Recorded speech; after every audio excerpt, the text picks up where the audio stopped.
what specifically propelled you to explore this type of specific population in MS and the challenges they face, considering that it's kind of a unique and different study than what's normally looked at these days? What sparked my interest was being within health psychology. I kind of had a background with interest looking at traditional masculinity norms.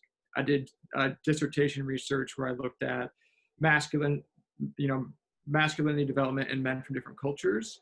And then with being on the health psychology side of things, working in different populations, so whether that's in chronic disease or this was in, I was in oncology, I was in substance use, I was in primary care, and I just kept seeing this consistency of men having challenges in terms of health behaviors due to the conflict of gender norms. So with my background extensively in that area anyway, and then needing that with health psychology, when I was starting here at the Mellen Center, that's immediately where I was looking, because I was interested in how men were dealing with a disease such as MS. And when I dove into the research, right away, when you look at anything related to gender, what you see is the prevalence rates. Women have MS almost 3 times more than men.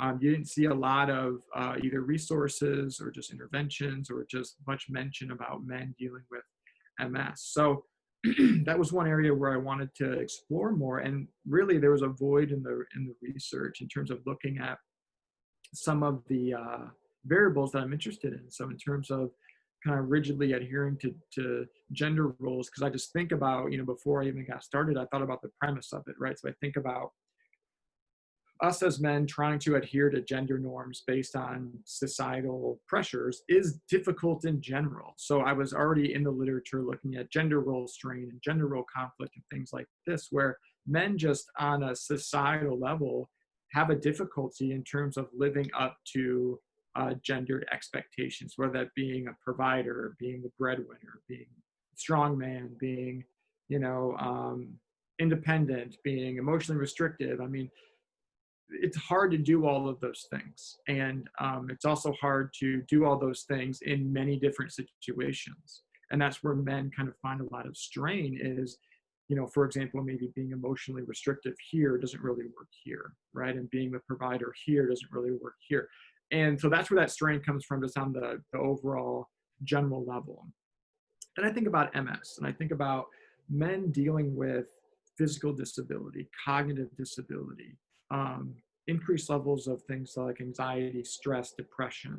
I'm thinking about that as a layer on top, creating even more difficulty.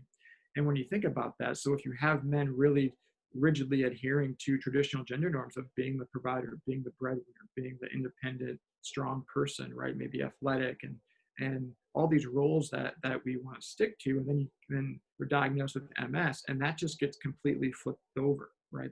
Their identity can potentially be completely flipped. So then it's them navigating this process of self-identification, trying to get back to maybe old performance of gender or but they can't do it as well, and what does that mean? So now, and so that turmoil, that's really what I was interested in, and I didn't really find that anywhere. So I was in my head, I was thinking, I think we need to be looking at this and really conceptualizing men in terms of their experience and just how they're navigating this process to then kind of illuminate this idea of how can we best support them and be there for them throughout this process. And that's really where it all kind of stemmed from for me. And I was really happy to get started. And, we do have some results that are hot off the press. So it's been a very exciting experience so far. And I'm really happy with some of the attention too.